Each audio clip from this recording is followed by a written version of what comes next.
Treasure hunting weekend mga katiyats. Ang aming puntahan ngayon ay hukay ng ating katiyats na kung saan ay maganda ang mga sign na nakita nila noon kasi nang maghukay sila ay merong lumabas na aseite or oil. Engine oil ang lumabas sa hukay. Nasa 4 meters na sila at merong mga organic materials. Kaya pwedeng na tumbok nila ang digging spot pero medyo lumihis kunti. Okay, dahil sa dulo ng video ito ay makikita nyo na meron ngang malakas na detection at positive. Maganda ang creek na ito. Ito ay karugtong na creek ng ating pinuntahan nung isang araw. Parehong creek ito pero ito yung nasa itaas.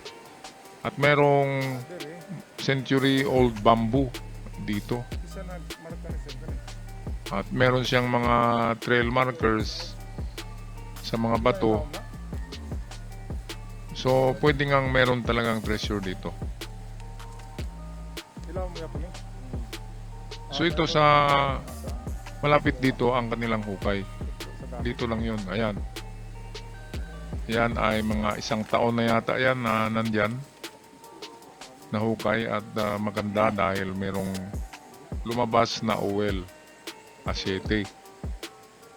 Kaya yan ang ating i-detect ngayon. Kasama ko ang pendulum man. Tingnan natin kung merong hatak sa pendulum. At kapag na-detect ng pendulum ay segundahan natin yan. Susundan natin ng iba pang mga locator natin. Ang aming mga pakay ngayon ay mga giveaway at mga small deposit lang talaga, mga soccer deposit, small stash, individual soldiers gold.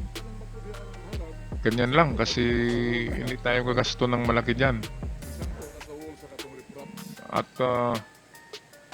kung bunker naman titirahin natin ay sabi ng iba suntok sa buwan kasi magastos nga at napakadelikado. Kaya ito lang talaga ang tsansa natin.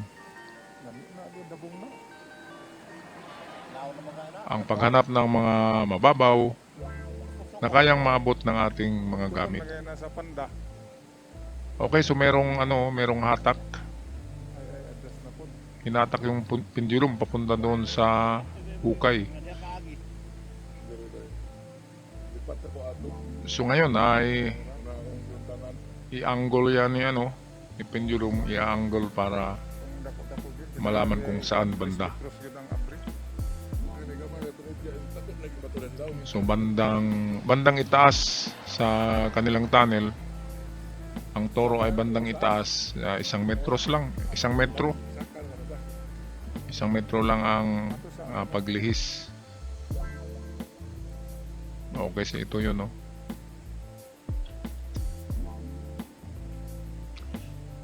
Iikot yan at malaman mo kung detection kasi palakas ng palakas ang pag-ikot.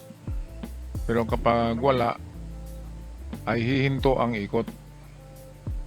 So ayan, lumakas. So merong something else sa lupa. Okay, kaya susundan ko ito ng dowsing rod at pagkatapos ay locator at pagkatapos ay gamitan natin ng metal detector na Nokta Macro. Shout out nga pala sa lahat ng ating mga ka-TH na nanonood ngayon sa buong Pilipinas, Luzon, Visayas, Mindanao. Kumusta kayong lahat mga ka-TH at dyan sa abroad? Ingat kayo dyan sa abroad mga ka-TH. At kung makapag-ipon na ay uwi na kasi medyo magulo ngayon ang Pilipinas. Maghukay doon na lang tayo dito sa Pilipinas. Hukay lang tayo. Okay, so eto, dito rin pumunta yung dowsing rod. Kaya pwedeng meron talaga. Lalo na yung lumabas na aseite. Siyempre ang pinaglalagyan noon ay mga drums, di ba? Kaya malakas ang detection kapag mga metal na kinakalawang. So drums. Okay, pwedeng merong laman ang drums. Kahit na may aseite yan, ay pwedeng nilagyan ng item and then nilagyan ng aside para hindi hindi ma-detect. Mahina ang detection. Okay, so ito, so 1 meter lang ang ang paglihis o diferensya. Ngayon, gamitan natin to ng ating locator. Ito sa site na ito ay meron akong napansin na mga grupo ng century-old bamboo. Ito ay native Philippine bamboo, pero pwedeng marker din ang native Philippine bamboo, lalo na kapag ito ay talagang centennial na o 100 plus years old. At ang maganda ay mayroong creek na hindi natutuyo. So meron ng dalawang elemento, creek at old bamboo. So creek number 1, number 2 old bamboo. Ngayon ang hanapin dito ay yung big boulder marker, yung isang bato na malaki na mayroong mga signs na nakamarka. So kapag mayroong ganyan, yan ay isa na ring triangulation ang tawag. So mayroong tatlong elemento. Okay, at ang maganda dito sa site ni Ka-TH ay nasa harapan lang nitong kawayan. So dito lang na banda ang kanilang hinukay na hindi natapos na pina-confirm sa atin. At meron naman tayong na-detect. So positive na meron ngang detection ang kanilang hinukay. Meron nga lang kaunting mga 1 meter lang ang ang distansya sa kanilang hukay ay nasa 1 meter ang detection. Malapit lang talaga. So konting lang adjustment, 1 meter adjustment lang, pero ganun pa rin na digging spot. Okay, so good luck sa ating Ka-TH kasi napakaganda ng history ng kanilang hukay. Ay merong lumabas na asite o asite or used oil, yung itim na oil ng parang sa makina lumabas, kaya pwedeng merong naibao na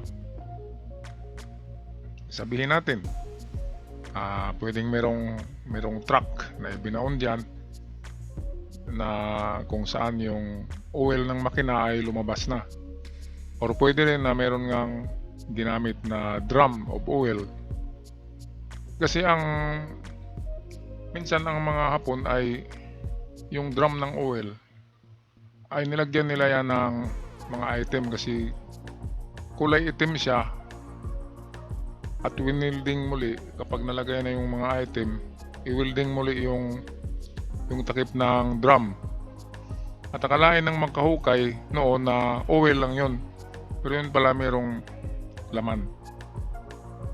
Kaya yan minsan ang isang trick ng mga Hapon, pero sa ngayon hindi na yan obra, kasi kapag nakabaon na ang drum ay 50% na kaagad na mayroong laman niya na treasure, kahit ang laman ay oil.